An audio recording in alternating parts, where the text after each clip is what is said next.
Welcome back, everybody, to Zlatan's Fight Picks. Today we will go over the fight card for UFC Vegas 85, Dolidze versus Imavov. This Saturday, February 3rd. So let's start. We will go over, as usual, from the opening to the main event. One of these days, maybe we should try it backwards. There's an option. Let me know in the comments if you want me to start with the main event and work my way down to the first fight, because we have been doing it where we're starting from the first fight, moving up to the main. Let me know in the comments what you think. All right, so let's get this started. First fight, Thomas Peterson versus Jamal Pogues. Thomas Peterson, 6'1", 74-inch reach, 8 wins, 1 loss, 28 years old. Jamal Pogues, 6'3", 77-inch reach, 10 wins, 4 losses, 28 years old. Okay, Jamal Pogues. When he came in and he fought his first fight in the UFC against Parisian, I picked Parisian because I thought Parisian would be able to get up enough times and fast enough and cause damage on Pogues and win that fight. I was wrong. Pogues came in looking good, looking lean, and he ended up taking Parisian down quite a few times, and Parisian had a hard time getting up. He kept getting up, but it took him a lot longer. But on the feet, Parisian was winning the exchanges. Pogues did have a good jab, but Parisian definitely had the better striking, more powerful striking. But he ended up winning that fight. So the next fight, I'm like, well, maybe this guy's not as illegitimate as I thought he was. So I picked Pogues against Parkin. He flies over. He looks absolutely terrible, looks really fat. And then he gets jabbed up by Parkin. Can't take Parkin down. And I thought he would have had an opportunity to take Parkin down, but he can't. Jamal Pogues just looked terrible in that fight. It was the last fight I saw him. He looked way overweight. He does not look like a heavyweight. He just looks like a really fat heavyweight. He could probably easily go down to light heavy with his size and his frame. He was mostly just blown up belly, right? But nevertheless, when they get that heavy and that awkward in shape, I think it's going to be hard to hold down for anyone. But it's hard to tell what Jamal Pogues is going to come in like. So I've got a big question mark on him, even though he is the underdog. Thomas Peterson, he's 6'1". He's coming in at like in the 250s.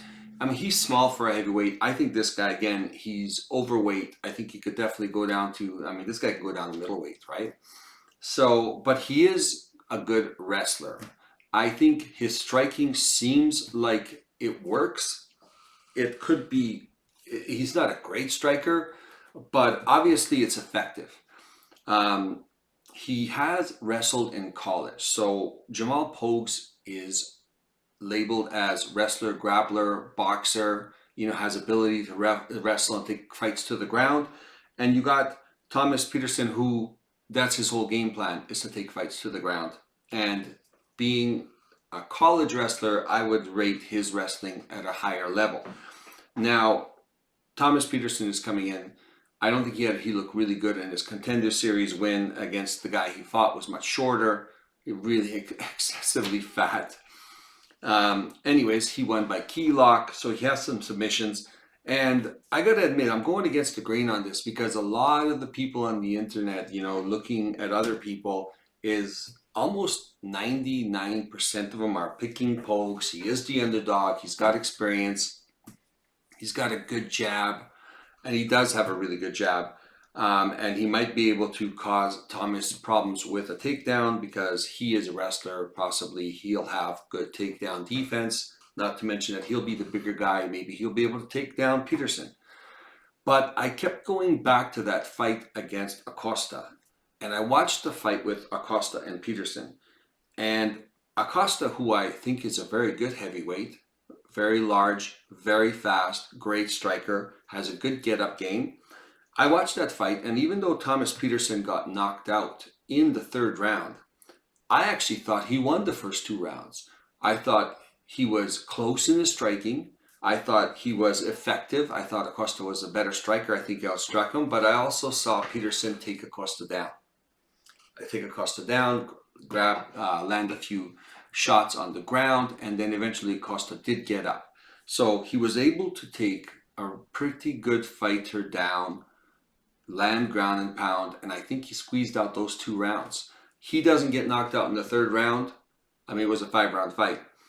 He looks like he was gassing, and Acosta's got pretty good cardio, and we know because we've seen Acosta fight in the UFC. Right after that fight, I think he went to the UFC because he actually won the LFA championship from Peterson. I think Peterson ended up winning it back. So I keep looking at that fight. I go, well, I know he hasn't fought UFC level competition, but Acosta's in the UFC, and we've seen him fight UFC level competition. So I'm going to go against the grain and pick Peterson here. And I think if Peterson comes on, working hard, even though I think he's small for a heavyweight, don't have a lot of confidence in Pogues and how he's going to look. If Peterson can take Pogues down, I think Pogues can get back up. I think Peterson has decent striking. I think Pogues doesn't have knockout power like Acosta.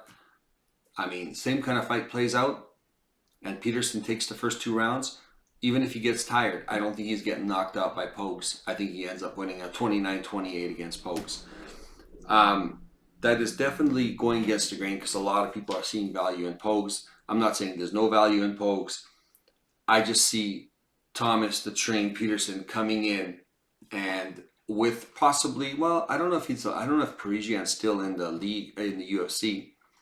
I guess they could have given him Parisian, right? But they are giving him Jamal Pogues. He is a low-end, entry-level fighter. This is a coin flip. A lot of people are seeing value on the plus money with Pogues, and the fact that he has some of the same attributes as Peterson and being larger.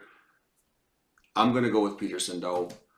I'm not happy with the minus 170, but as a straight pick, I think Peterson's going to be able to pull this off.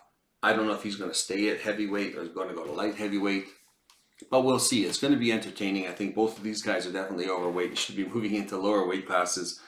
But we'll see. I mean, if Jamal Pogues come in out of shape and unmotivated, I mean, it's going to be a good pick. If he comes in motivated, I mean, it's going to be a nail biter. But Peterson's going to be the pick. Mid-level confidence. He is the guy with the bigger hype. He is the guy with the college wrestling. I'm going to go with him.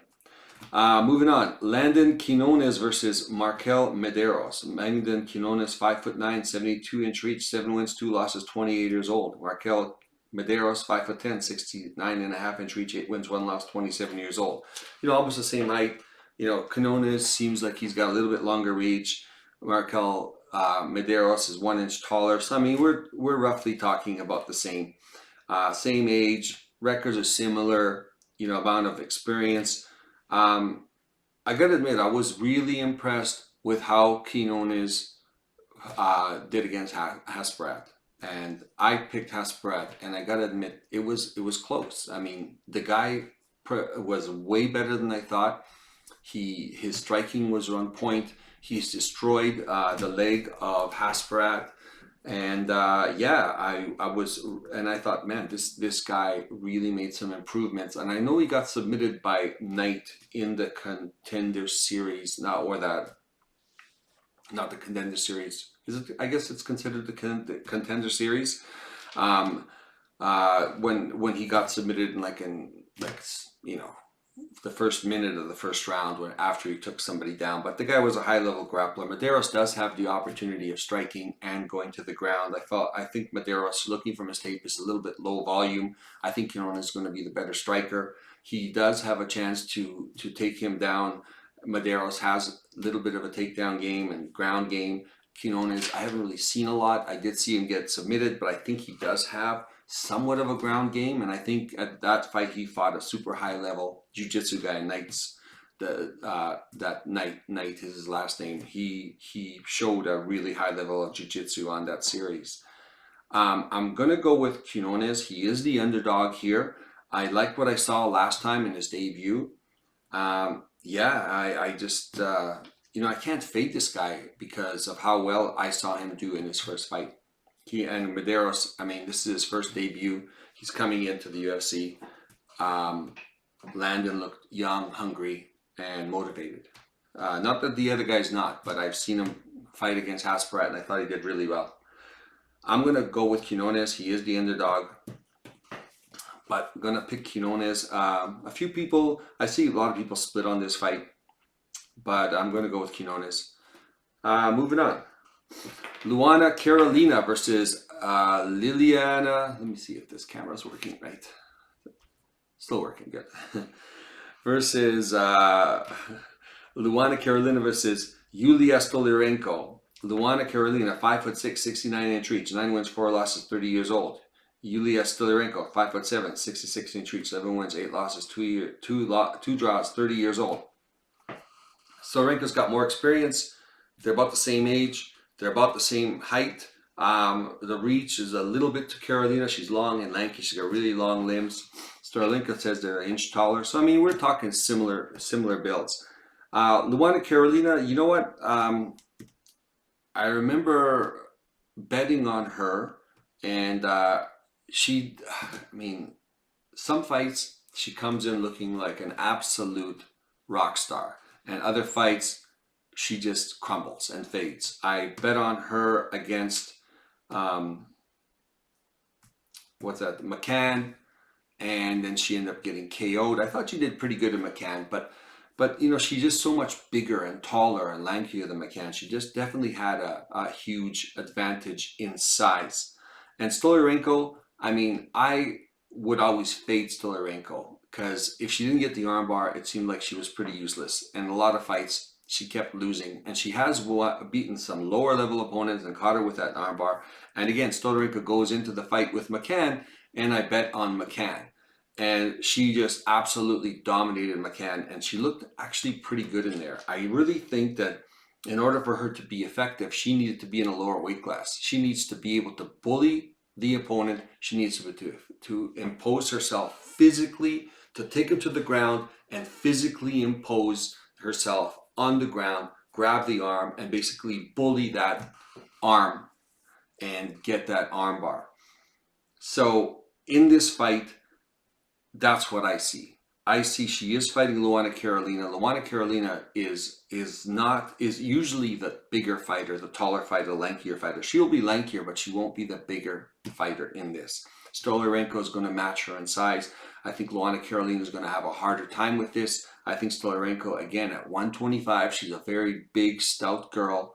I think she can outpower Carolina. And when she takes her to the ground, I think she's going to be able to get the armbar and win this fight. So I'm going to go with Stoliarenko. She is the favorite. I just think this is kind of her weight class. And is she really, you know, she beat McCann, but is this a real step up in competition? I don't know. I think Carolina and McCann are roughly about the same level. So I think Stoliarenko can win this fight. I think she can win by sub. I think she's going to be in a good weight class where she's not the smaller fighter. She has to be the bigger fighter with her style of fighting. And I think in this case, she will be, well, she'll be the same size, but I think more stout. And I think she'll be able to take Carolina down. Even though she's long and lanky, she'll be a little difficult. Carolina might catch her with some shots, but Stoliarenko, you know what? If anything, she is definitely durable. And she can throw, she can land. Her striking looks bad, but it's effective. And I've seen her land on some pretty good strikers, and I've seen her take a lot of punishment. So I think she can walk through it and actually take Carolina to the ground. And once Carolina gets on the ground, I don't think she's that good. I think her takedown defense is good, but when she's on the ground, she has a hard time. So Stoliarenko is going to be the pick. Next fight, Jung Young Lee versus Blake Bilder. Jung Young Lee, 5'10", 73-inch reach, 10 wins, 1 loss, 28 years old. Blake Bilder, 5'8", 68.5-inch reach, 8 wins, 1 loss, 33 years old. You know what? I bet on Blake Bilder when he first entered the UFC, and he ended up winning against Shane Young, who's not that good, especially on the ground. But Blake Bilder's just kind of that dirty, greasy, doesn't look that good, but, you know, kind of weasels his way to a victory, you know, just ends up on the ground and not in the best spot. And then he somehow manipulates himself and gets in a good spot, and he submits the other guy, and he's not a great striker, but he's physically imposing. You know, he's really strong. Um, I don't think he's got a really high ceiling. I think he's 33 years old. And then you got Young Lee, who's 5'10", 73-inch reach, 10 wins, 1 loss, 28 years old. In the last fight, I see him against, I think, a guy named Za from China. And people thought Za actually beat him. And Za had that relentless wrestling, take him to the ground. He did strike with him, but I mean, Young Lee was winning the striking exchanges, but he kept getting taken to the ground. It was a really close decision. A lot of people thought Za won that fight with all the ground control and the takedowns. The Young Lee ended up winning, I think, split decision on that one. I don't even think he might have won that fight. But now you're talking about Blake Bilder, who's going to be this shorter fighter, who's going to not have the reach advantage, who's not going to be as good a striker as Lee. Lee seems really crisp. He's got a few knockouts. He's very accurate. But Blake Bilder is I think he's going to float on the outside. I think eventually he's going to get him to the ground. I think Za was definitely, I think he was the same size as Bilder, but not as physically strong as Bilder. I think Bilder is going to be able to get to Lee at some point, take him to the ground, and I think he's going to be physically much stronger.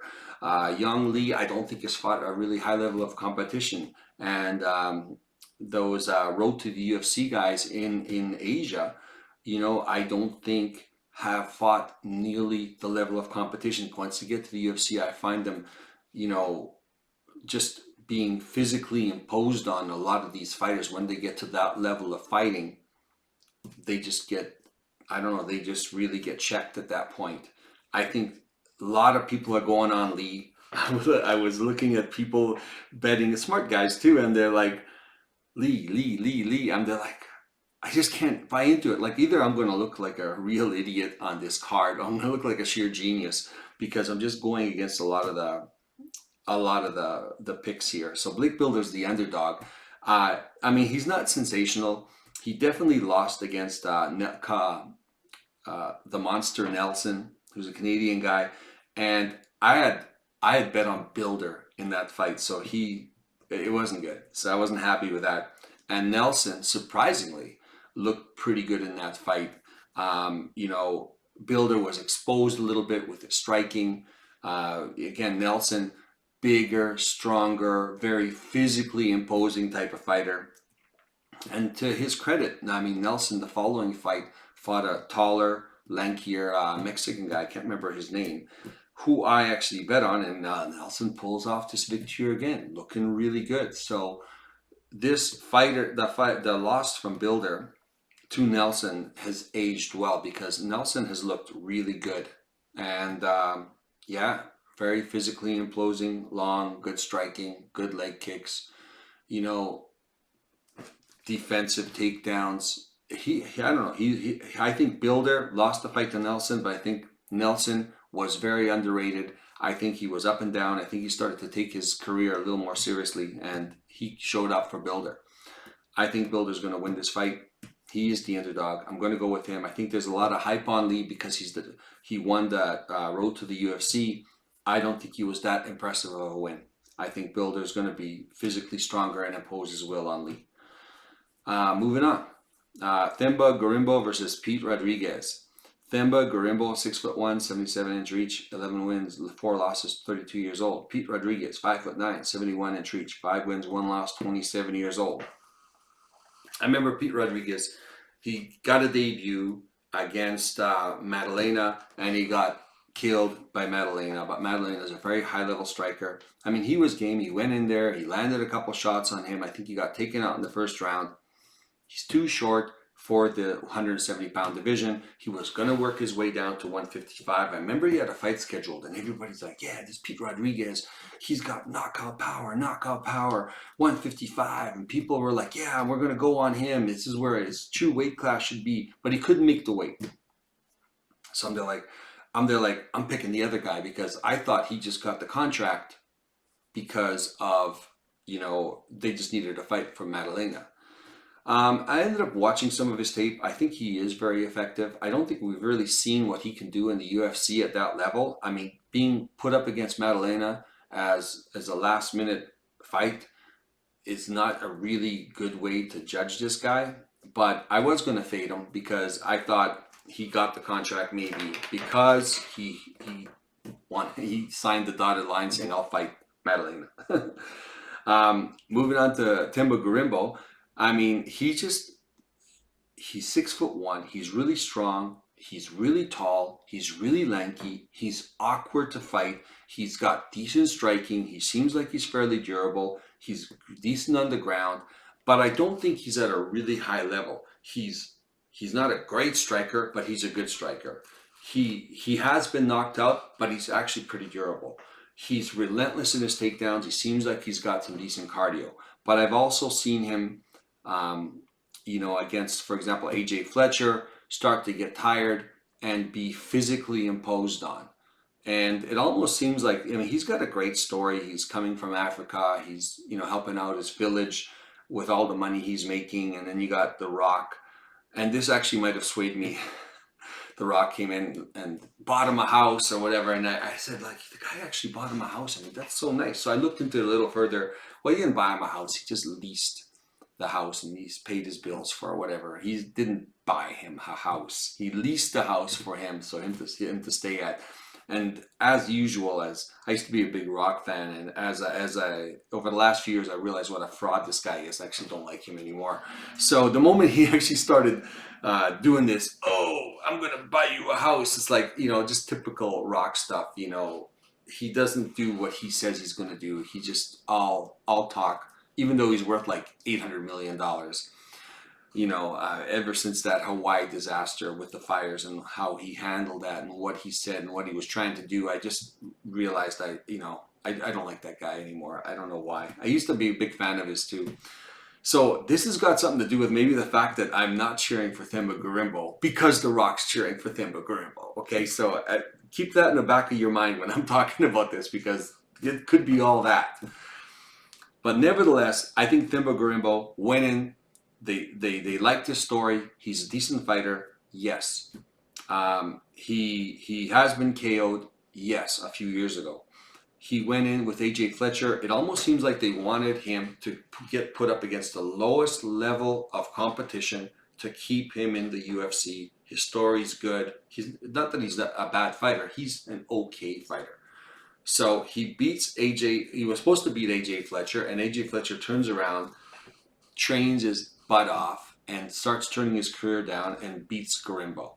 Okay, now here we are. Who did he? Then he fought the lowest level competition again. Of course he should, because he is just the guy entering the UFC, and he fought the Japanese guy. I can't remember his name, and he dominated him on the ground, controlled him on the ground. It was a really grinding kind of fight. And Timba Garimbo wins. Everybody cheers. Yay.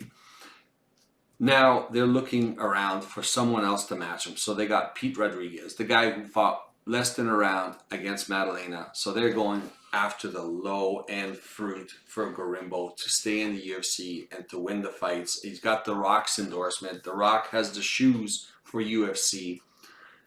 I mean, they want to keep this guy here. So they've set up this fight for Garimbo to win. They got this power striker who's going to be susceptible to breakdowns. But we don't know. We don't know very much about Rodriguez. We know he's got decent striking. We know he's going to be shorter. We know he's going to have a huge reach disadvantage. We don't know if he's training on his wrestling and his takedown defense. We're hoping he will. Everybody I know is picking Garimbo, except for me.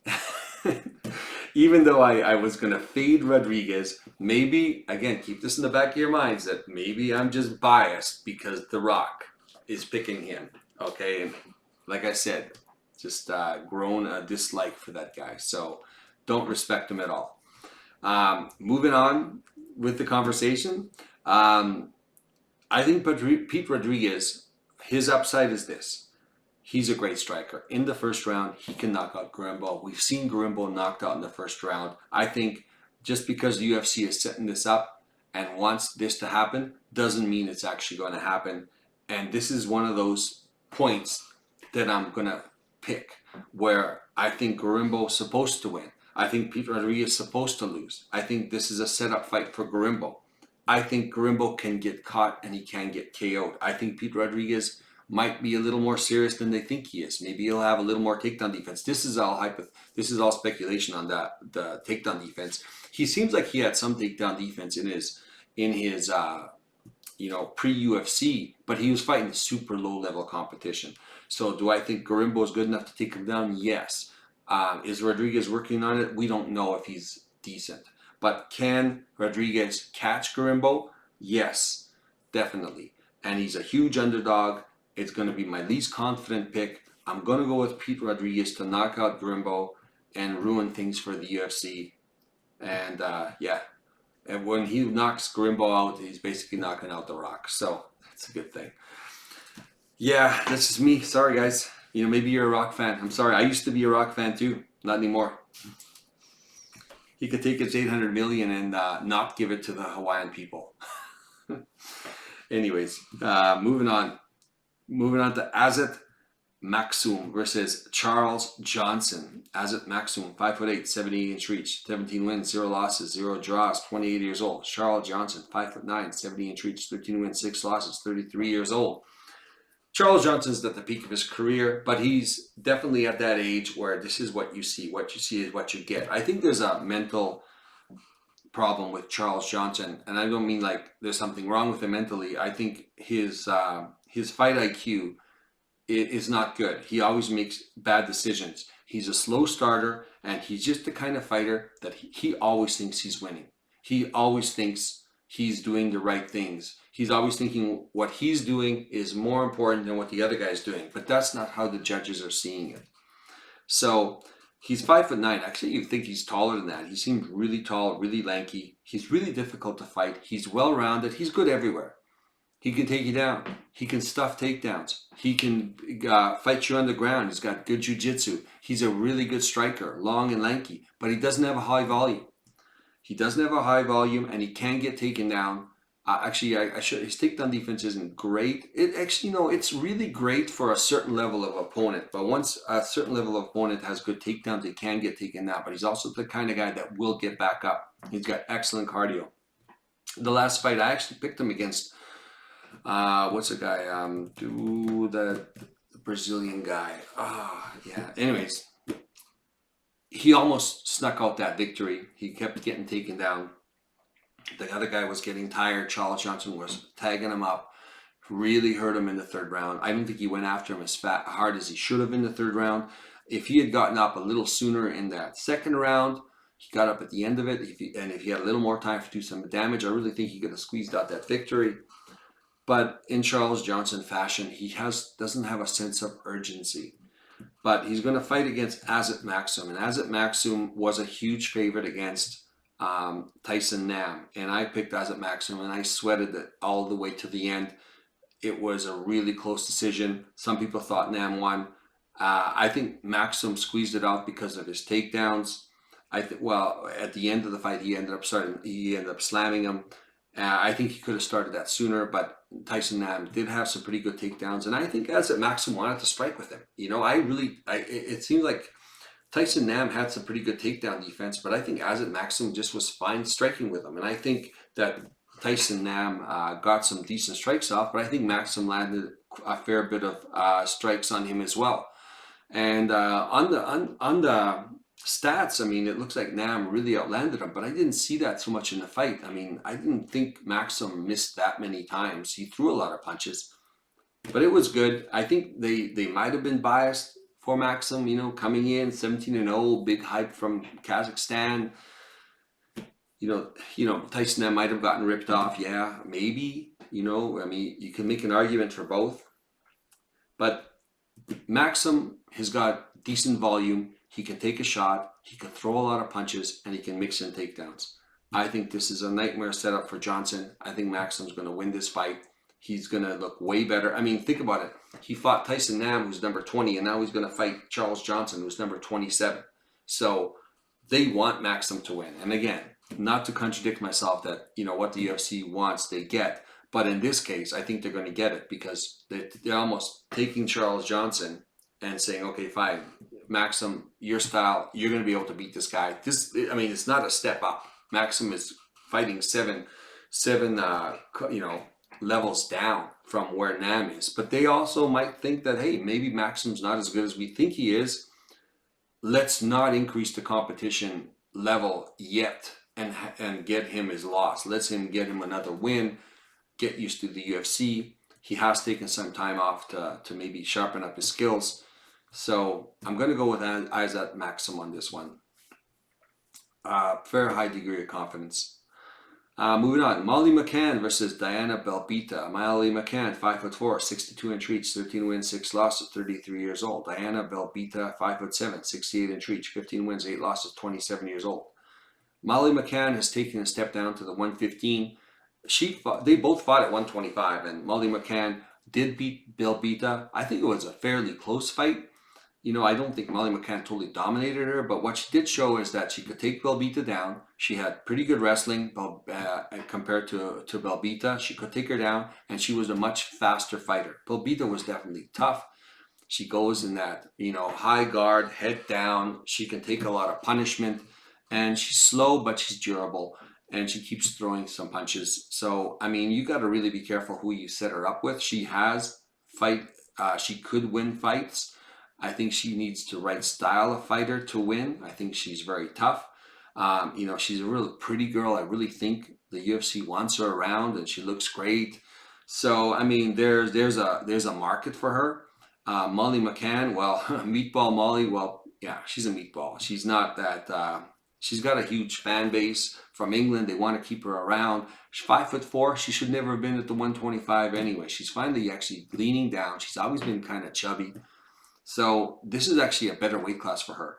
I think she's still going to be strong. I think she's still going to be strong enough to take Belbita down. I think she's going to have the speed advantage against Belbita. Belbita's going to be longer, but I think it didn't help her last time. It's not going to help her now. She's 33 years old. She's not past her prime yet. She's at the peak. She's going to start to slow down. Belbita's 27 years old. I don't see very much more from her. I think we're going to see very much a similar fight. It's not going to be a blowout. But I think Molly McCann's going to take her down a few times, going to skirt on the outside while Belbita kind of walks towards her like a zombie with the high guard, throwing the 1-2s. And I think McCann's going to win this, and I think they've set her up to win so they can use her for the next English card. We'll get moving on to the main card. Gilbert Urbina, Charles Radke. Gilbert Urbina, 6'3", 75-inch reach, 7 wins, 3 losses, 0 draws, 27 years old. Charles Radke, 5'9", 72-inch reach, 8 wins, 3 losses, 33 years old.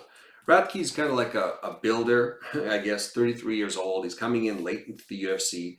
I remember him coming in to Chuck Buffalo, and he actually could fight at a lower weight class. I think he's taller than 5'9". It says 5'9", but the guy doesn't look 5'9". It looks like 5'10", 5'11" maybe. So I saw him fight against Blood Diamond, who's absolutely terrible with being taken down, who either had a phenomenal camp where he got really good at stuffing takedowns, or Charles Radke really sucks at taking down people, and at the UFC level, he gets exposed to that. He is good on the ground. He is a good jiu-jitsu guy. I've seen him win the belt with a reversal on the ground and choking out a guy, and I really think it's kind of looked a little lucky to me. But he's very opportunistic. He's a good jiu-jitsu guy. I don't think he's great. I think he's got a huge fan base. I think he could actually lean down to a lower weight class. Moving into Charles or Gilbert Urbina, he just seems like a bit of a quitter to me. Like, I just don't think he's stellar. He's really tall. He's really lanky. Physically, he's got all the attributes. In the first round, he looks phenomenal. And I think we haven't seen him go into the later rounds. Well, we have, and then he seems like he gets really tired. I think he's taking his training a little more seriously. He has gone from 185 to 170, so he should be training more regularly. I think he's decent everywhere. He's pretty good on the ground, but he's got to be careful when he does take Charles Radke to the ground. He's a little tricky down there, and he's got to be able to control him. I think Urbina here should be the better fighter. I don't think he's a great fighter. I don't think Radke's a great fighter. I think they've kind of matched him up evenly. I'm going to go with Urbina. He's going to be tall. He's going to be lanky. He's going to be landing jabs. And as long as he doesn't do anything really stupid, I think he's going to be able to beat Radke. And we'll see what happens in the third round. I'm not saying Radke's got a real good gas tank either, so I think they're well matched in this one. But Urbina's going to be the pick. Fairly high confidence that he should be able to beat Radke. Moving on. Ali Askab Kizriev versus Mahmoud Muradov. Ali Askab Kizriev, 5'9", 14 wins, 0 losses. 5'9", 74-inch reach, 14 wins, 0 losses, 33 years old. Muradov, 6'2", 75.5-inch reach, 33 years old. They're both at that point in their career that it's only going to go that well. They're close to. They're not going downhill. They're at the peak of their career. This is it. Muradov, physically looking at these guys, one guy's 5'9", one guy's 6'2". I guess their reach is similar, but realistically, it's going to be a huge advantage because of the height for Muradov. And here's the thing: is Muradov is just a physical specimen, but he always seems he looks a lot better than he is. He's definitely worked on his wrestling. He's a decent striker from the outside. But as he gets into the mid-level competition, he's having a hard time breaking into the top mid-level competition. He's got decent striking. I don't think he looked really. I think he looked decent against Chao Barrero, just because of the fact that he was able to fight him on the ground and survive and everything else, because Chao is supposed to be really good on the ground.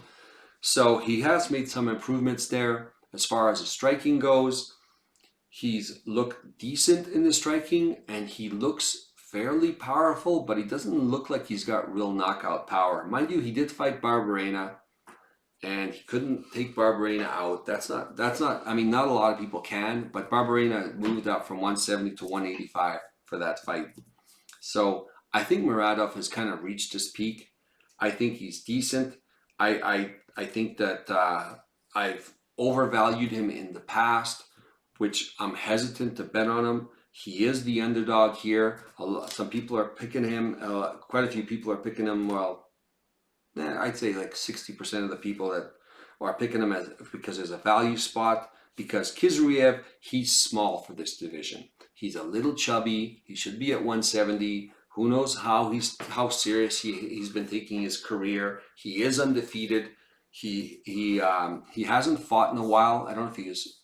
I think he had an injury or something, and he blew up to really, he was huge. And then now he's kind of going back down to 185. I don't know. He's just a fat body type. But one thing he is very explosive. And he's a chain wrestler, and he keeps coming after you. He seems like he can hold it up. He hasn't gone that many times to the third round, but he does tire in the third round a little bit. But he's pretty good. And he's durable, and he actually got decent striking. But he's not scared to take a shot. He can take a shot. He fought Dennis Tulin, and there are people are saying, well, Dennis Tulin teed off on him. And you know what? In his defense, Tulin, apart from being bad on the ground, is a really good striker, and he's got a lot of power. And he can take a lot of shots. So they were going tit for tat on the feet. Kizriev wasn't even trying to take him down at that point. He was just fighting him on the feet. And I think they wanted to make it a decent fight. I don't know. To me, I think he should have gone after him right off the bat. But he actually tried to stand with Tulin and going back and forth. And Tulin was getting some shots off and rocking this guy and hitting him hard. And Kizriev took all the shots. And eventually, shots that I thought he would be hurt and KO'd kind of thing, right? But Kizriev ended up walking through it, finally taking him to the ground. He was in a guillotine choke or something. I think he had to get him in a choke, and he got out of it. And then he ended up dominating the fight, right? And winning and beating Tulin. But the thing is I think we're reading too much into that. I think that he's very explosive. He can be a chain takedown type of guy. I think Muradov is going to have a hard time. He's got decent takedown defense, but I think Kizriev is more explosive. He's relentless. and I think he's going to end up winning this fight. Even if they both fade in the third round, I think Khizriev is strong enough not to get KO'd. I think he's strong enough to be able to take Muradov down. I don't know if he can control him. I think Muradov might be able to get back up, but Khizriev is going to take him back down. So I'm going to go with Khizriev. I think he's a little small for the division. I think he's explosive. I think he can pull this off. I think it's going to look a little greasy. I think it's going to be close, but I still think he's going to win. Yeah. So moving on. Vivian Arroyo versus Natalia Silva. Vivian Arroyo, 5'4", 68 inch reach, 12 wins, 5 losses, 37 years old. Natalia Silva, 5'4", 65 inch reach, 16 wins, 5 losses, 1 draw, 26 years old. Vivian Arroyo, I remember betting against her, and I had, what's that girl's name? The boxer. She just got cut from the UFC. And I thought it was a close fight. They gave it to Arroyo. I thought the other girl might have pulled it off. I thought it was one of those split decisions that Arroyo was taking her down. She was getting outstruck. The other girl was getting up. There was no damage being done from Arroyo. She was just taking her down without a lot of damage. What was her name? Maya. Jennifer Maya. So it was a close fight. Arroyo's 37 years old. She's definitely slowing down a little bit. She's had power. I think a lot of people are coming up on the come up, are matching her power, where she was really dominant before, and then we didn't see a lot of girls with a lot of power. I think the girls, the new breed that's coming up is kind of matching that. Natalia Silva, I remember being just max betting her in the first fight she ever came, because I watched her in the regional scenes and I thought she was really good. And the only loss she had was against Rodriguez.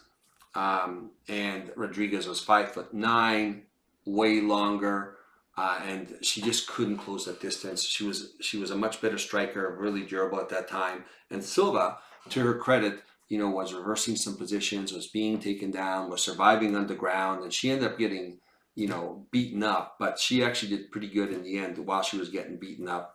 And she came back, she took some time off and trained, and you know what? And at this, the girl she's fighting now is 5'4". I think Silva's going to have a hard time with the taller, lankier, good fighter. I don't think this is the case, because I think they're the same size. I think Silva's going to have the speed advantage. She's gonna be good on the ground, good enough to stuff her takedown. She's pretty tricky on the ground as well.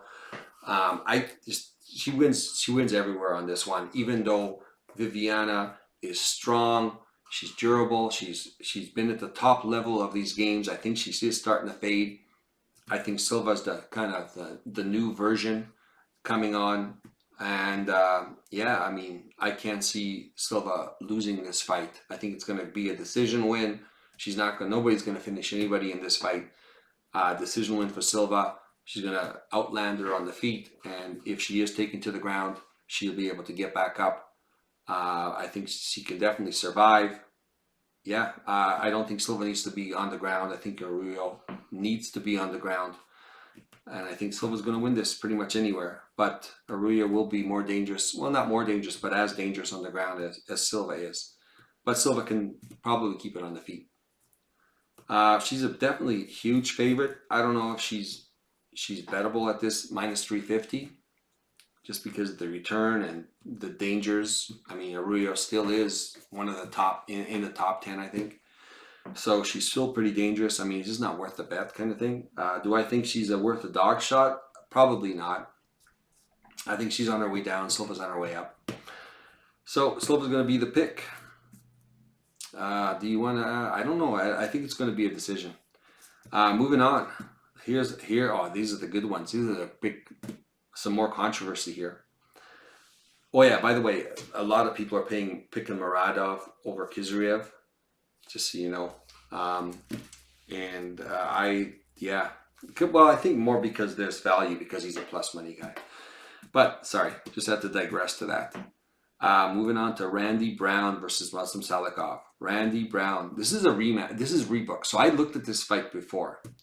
And I gotta admit, I went back and forth on this one. I've changed my mind 4 times, just so you know. Randy Brown, 6'3", 78-inch reach, 17 wins, 5 losses, 33 years old. Muslim Salikov, 5'11", 70-inch reach, 19 wins, 4 losses, 39 years old. Everybody else is picking Randy Brown. So here's the thing. Randy Brown, 33 years old. He's at the peak of his career. He's really tall. He's got a reach. He can stay on the outside. He's susceptible to leg kicks. He can tag you from an unusually long distance where you're not expecting to get hit. So he should, by all accounts, win this fight. Not just because of his length, but he's 33 years old. He's in his prime. I've got issues with his chin. He has been knocked out. He has been knocked out from a guy off his back. He has been knocked out recently, but by Dylan Madalena. You know, I mean, that's expected. I think that he's got really nice, accurate striking. I don't know, he doesn't have KO power, but he does have a lot of leverage when he throws his punches because they come from such a big distance and they hit you when you're not expecting to get hit because he's so far away. He's definitely got some pretty good, you know, guillotine chokes because he's got these long arms. He's not too bad on the ground either. So realistically, I mean, he should win. He's a minus 260 favorite. Muslim Salikov, 5'11", 70-inch reach. He's going to have a huge reach disadvantage. He is going to have a 4-inch height disadvantage. The biggest disadvantage is he's 39 years old. I think he's just turning 40.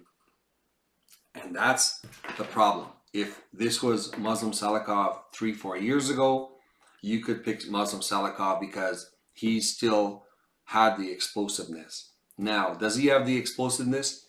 Yes. Is he as explosive? No. He's definitely slowed down.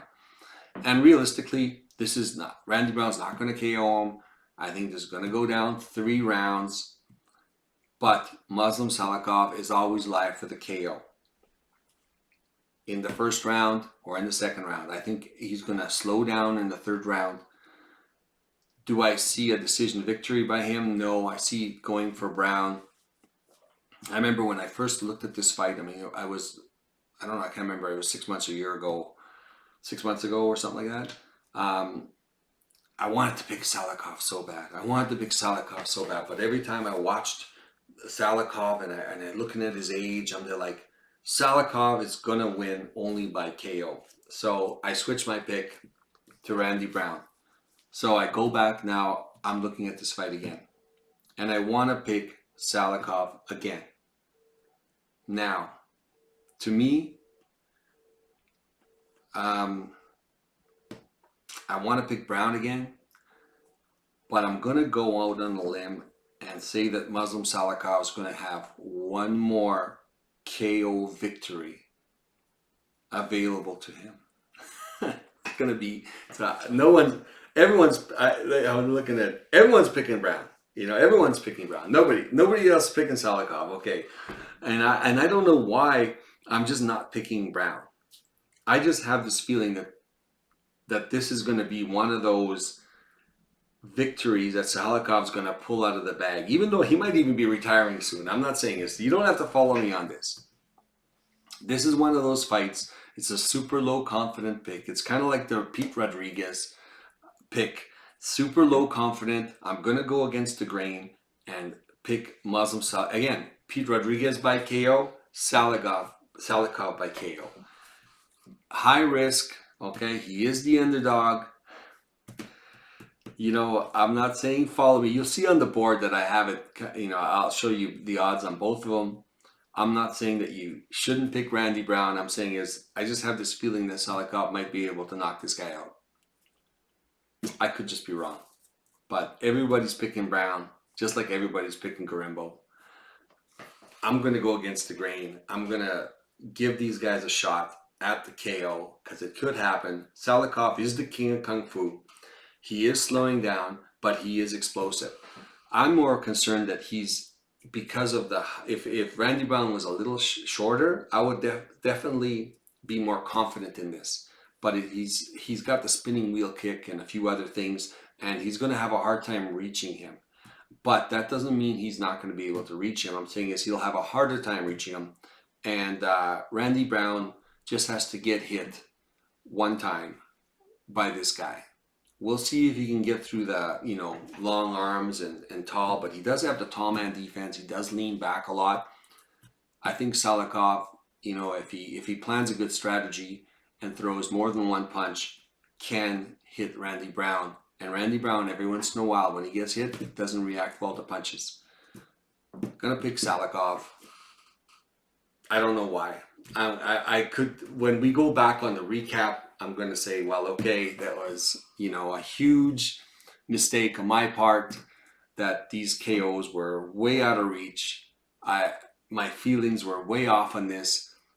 Brown should win this, but I'm just going to go with Salikov because I think he's going to be able to hurt Brown. I think he's going to be able to KO him. But if he hurt him enough in a couple of rounds, he could even win a decision. I don't know if that's going to happen, but I'm going to go with Salikov. It's going to be crazy, but I'm going to be cheering for him. Let's see. Let's do it. Moving on. Renato Moicano versus Drew Dober. Renato Moicano, 5'11", 72-inch reach, 17 wins, 5 losses, 1 draw. Drew Dober, 5'8", 70-inch reach, 27 wins, 12 losses, 0 draws. Moicano is 34. Drew Dober is 35. Both of them are at their peak of their career. Its only way is to move down.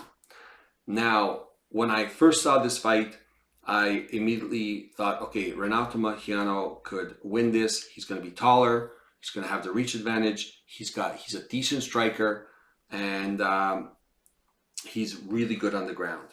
Now, then I watched some tape, and I saw him get KO'd. And he's definitely susceptible to the KO. And what better KO guy than Drew Dober? I mean, Drew Dober basically will take 1, 2, 3, 4, 5 shots just to get his one shot off. And generally, he absorbs all of it. And when he hits you, you do not absorb his shot. And that's the thing, is a lot of people are picking Dober, and Dober has a clear path to victory. He's got 3 rounds to knock out Moicano. He's got 3 rounds of him absorbing shots, 3 rounds of stuffing takedowns, and he just needs to land one, and Moicano can definitely get cracked. But if Drew Dober does not knock out Moicano, Drew Dober can't beat Moicano. I think Moicano can stay on the outside. He's got a longer jab. He's got decent striking. He can get hit. He doesn't move his head very much. But if he doesn't get knocked out, I think Drew Dober can land on him. I think he can land on Drew Dober. I think in that case, Moicano could win a decision, or Moicano wins by sub. Drew Dober only wins by knockout.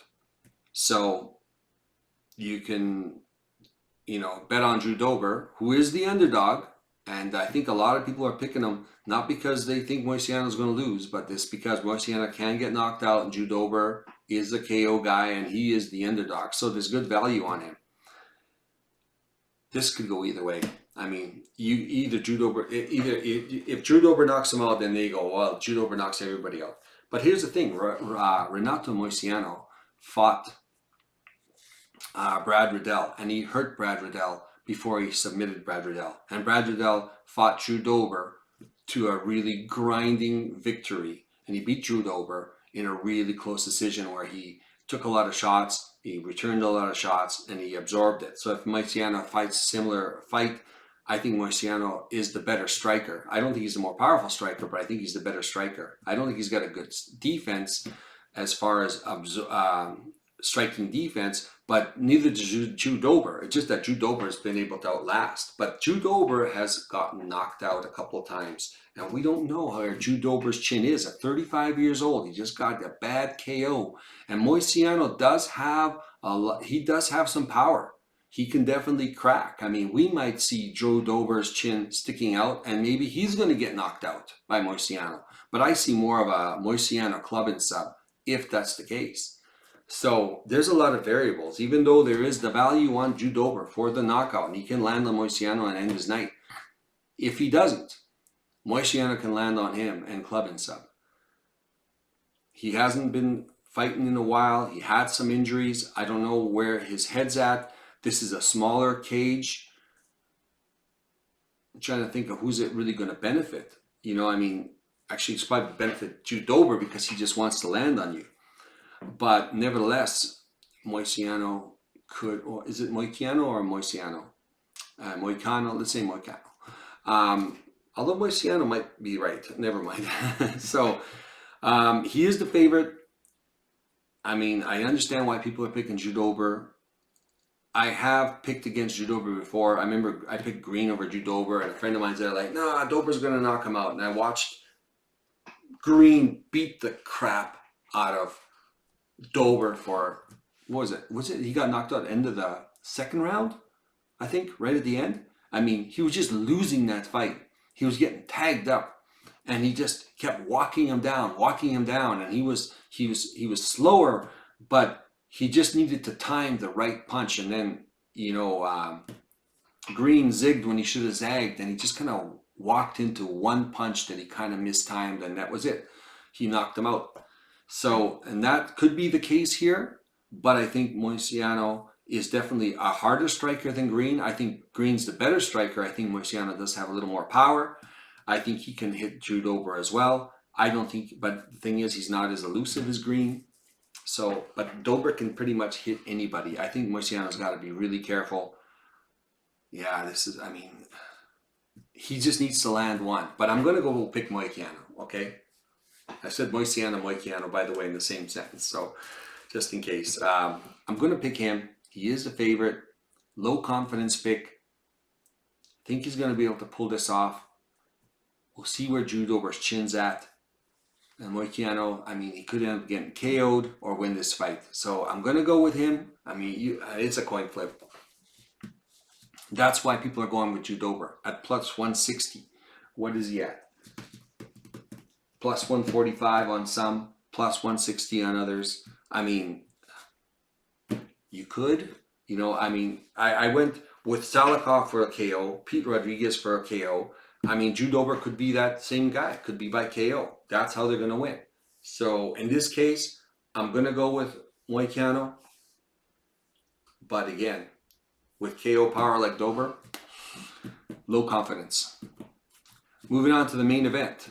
Roman Dolidze versus Nasruddin Imavov.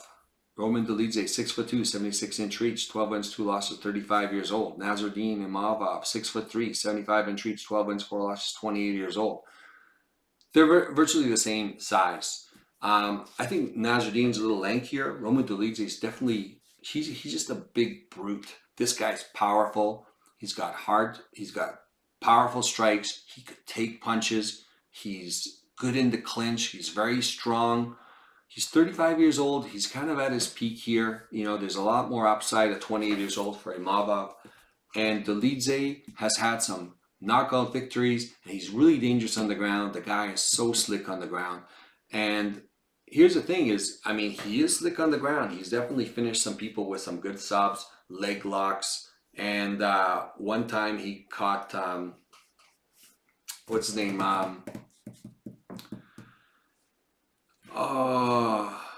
Megatron. I can remember their handles. I can never remember their last names. Haas. Yeah, Megatron Haas. And he kind of got him in a leg lock, and he quickly destroyed his knee. The guy's just a nasty leg lock guy. I mean, I think Nasruddin cannot be on the ground with this guy. I know Nasruddin has won quite a few fights by taking guys to the ground, and being on top. I just don't know that if that's the safest place for him, because Dolidze has managed to reverse positions, even on Jack Hermansson, where he managed to reverse positions, and Jack Hermansson's really good on the ground, and with his BJJ, and he managed to reverse him and put him in the craziest position where the guy was literally in a nightmare position where he could just rain punches down on him. There was nothing he could do. He had his leg, he had a calf slicer on his back. He couldn't move. He was holding his arm, punching him in the head. It was just, I don't know if it was luck. I don't know if he could do that move again ever, but he got that move on Hermansson and ended up winning that fight. And then he did a really good leg lock on Hawes. I don't know. This guy is just a brute, you know. I don't see him getting KO'd. And Nasruddin, I don't think, I mean, maybe he can take him to the ground. I mean, there was other guys who have taken him to the ground and not been submitted. I'm trying to remember who it was. Dolidze, Giles. He rolled around with him on the ground, and Roman Dolidze couldn't quite get the handle on any sub on Giles. You know, and I guess it's one of those things. You got to be in the exact right position at the right time. And Nasruddin could take him to the ground and possibly be on top, but I mean, this Dolidze, he's always looking for something sneaky, especially leg locks. Imavov does train a lot of leg locks. He does train. There's a few guys who do a lot of leg locks in his gym, so I'd imagine he's going to be pretty ready. But the main thing is Nasruddin Imavov. I would probably not have picked him. I'm going to pick him, by the way. You're going to know anyway, right? And here's the thing is he's been improving huge with his striking, and he's getting smarter. And when he fought Chris Curtis, I actually bet Chris Curtis because I thought Chris Curtis was not going to be able to be taken down, and I thought Chris Curtis was going to have the speed advantage. And that was not the case. Imavov's jab was on point. His T kicks up the middle was on point. I'm not sure if he can use the kicks with Dolidze, maybe for the fear of taking down. But I got to admit, though, the way he was kicking that front T kick was really fast, was hard to grab. He was kicking the lower legs of Chris Curtis like he was fast. He's as fast as I've ever seen him. And Chris Curtis was just taking it. And he couldn't move out of the way. He couldn't do anything. The speed of Imavov was really impressive, and this is why I'm going to pick Imavov. I think it's his speed. It's going to be a 5-round fight. I think Imavov has slowed down, but it's usually a lot of grappling and a lot of exertion. I think Dolidze can slow down, but not necessarily a striking battle. But when I've seen him grapple a lot, I think I've seen him slow down. Same with Imavov. So I don't think there's a huge advantage in either one of the cardio, but it is a 5-rounder. In a 3-round fight, I would definitely pick Imavov. It's going to be closer because it's going to be 5 rounds of Dolidze trying to impose his will and possibly getting a KO and possibly getting some kind of weird submission. But Nasruddin Imavov, after the last fight, showed me like his speed. And this is Chris Curtis, who's a good counter striker, who's definitely fast. I think he's faster than Dolidze. I think Dolidze is a little slow. I think he's brutish and he moves forward and he's a little slow. I'm going to pick Imavov. Mid-level confidence. I think he should win this. I think he's the better fighter. I think Dolidze has reached his peak. I don't think he's going to be much better than this. He did fight Vettori to a questionable decision where people thought Dolidze might have won. But like everyone says, Vettori's a punching bag. He's there to get hit. I don't think Imavov is there to get hit. He moves around the sides. He moves side to side. He's a hard guy to hit. So I don't think he's going to be standing there to get hit. A lot of people are picking Dolidze because of the dangers, of course, knockout, submission. He is the underdog and everything else, right? But I'm going to go with Imavov. I think he is the favorite. I think he should be the favorite. He's going to have the speed advantage. Yeah. That's it. I'm going to check out the board. And that's it.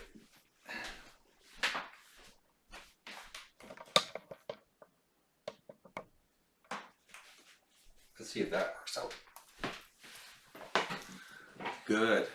All right. Let's do this. Most confident pick. Again, this is not financial advice.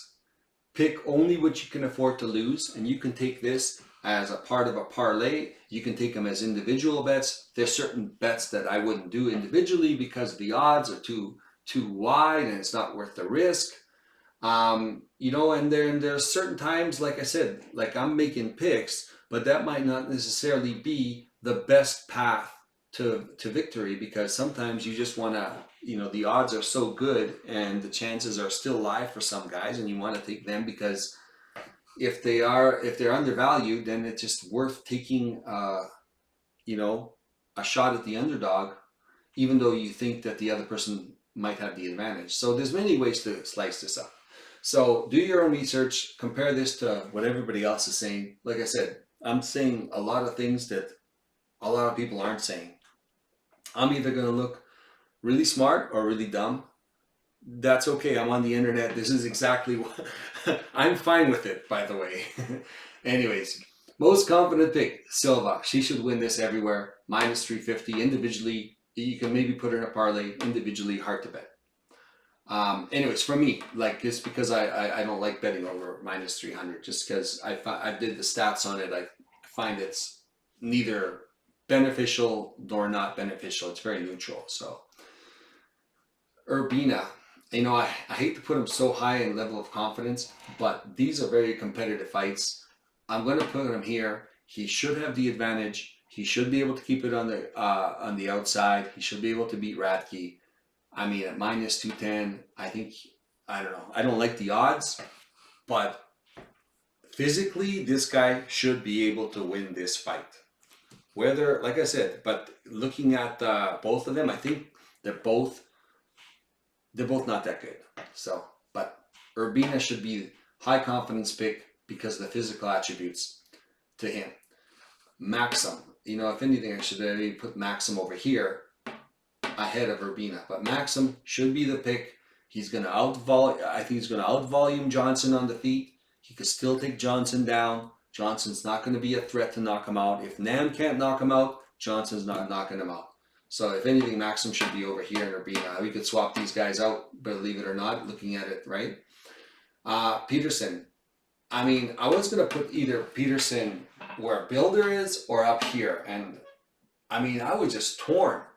Is like, this is going to either look real easy for this guy or he's going to get destroyed. And that's because you don't know what's Pogue's going to look like.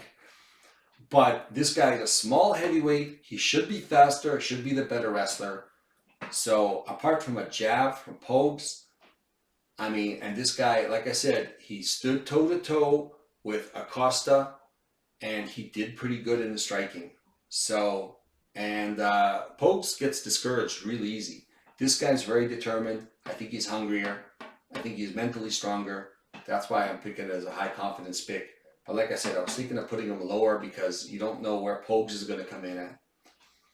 Kizriev, he's going to be the faster guy, more explosive. He's going to be small. He's going to be pudgy. I think he's going to chain wrestle. And he's going to keep putting Muradov down. Muradov's going to keep getting up. I think he's going to win decision.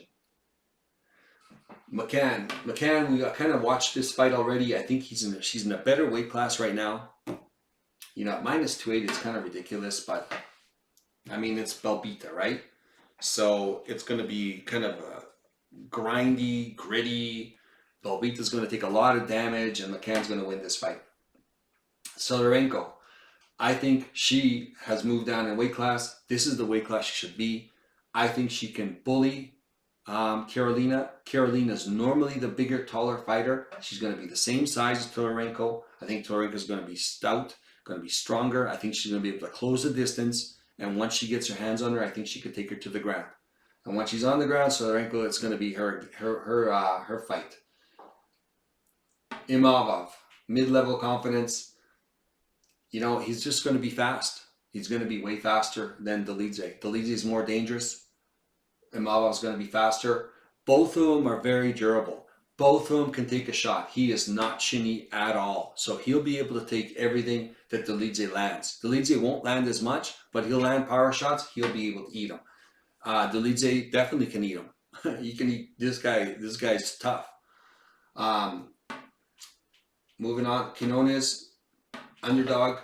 I've seen more from him. I was really impressed with his last fight.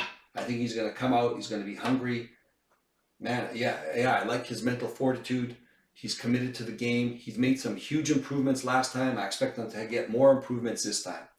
He's going to be the big builder. I think he's going to be too strong for this new guy, Yi. I think Yi has not reached this level of competition. And even though he's low level, he's going to be the best person he has ever fought. And I think Bilder is smart, he can move on the outside, and once he gets his hands on him, I think he's going to be able to take him down. And he's really tricky on the ground, really greasy. So I mean, he can find a way to win. A lot of the times when he wins by these submissions, he's actually losing the fight. So he's a grinder. Moisiano Dober, I've got both of these. You can go both. These ones, you know what? Dober can definitely win. Brown should win. Gorimbo should win. Okay? But realistically, this is my second tier. I mean, if I had a parlay, I would do one with the top guys and one with the bottom guys. But for me, the picks are going to be Moicano, Salikov, and Rodriguez. And this is like a 50 plus. I mean, this is a coin flip fight. If you picked over, hey, you know what? I wouldn't blame you. If you pick Brown, I won't blame you. I don't like the odds, but I don't blame you because this guy should win. He's younger, he's longer, he's lankier. I mean, this guy's only winning by KO. Possible decision, most probably not KO. Rodriguez, we don't know. Well, the thing is, this is a wild card. Is we really don't know. I mean, but he definitely can win by KO. Gorimbo he's gonna come out. Gorimbo's not even gonna stand with this guy. He's gonna immediately shoot and keep shooting. If Rodriguez works his takedown defense, then maybe you can do something, hopefully. But I mean, each fight, guess what? Each round starts on the feet. And Rodriguez is gonna have a chance for a KO. Does good body work. Gorimbo can get caught. This guy is a knockout guy on the lower level scene. So you know what? We'll see how good he does.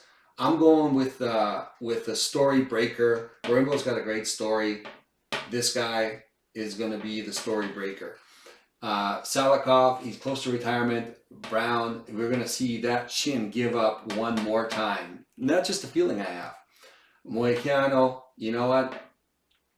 Maybe Joe Dober is not as durable as we think he is at the present moment after getting KO'd really bad. And he does have some power. Don't say he doesn't. I think it's going to be who's going to be able to land the bigger shot first. He's hittable though. That's the only issue I have. But realistically, they're going to both land. Moicano lands on Dober. He's going to be able to club and sub. Dober lands on Moicano. He could actually KO him, period. That's it. And I've got the two lines here. Like to me, I was just separating to, once I get to here, then I'm getting really in lower level confidence.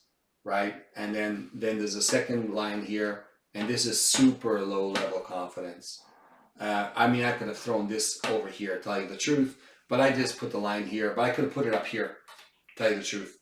That line could move where I'm not really high level confidence here. I could have easily moved that line right up here, just so you know. But, you can't have too many lines, otherwise, you know what? I mean, you'd be making lines forever, right?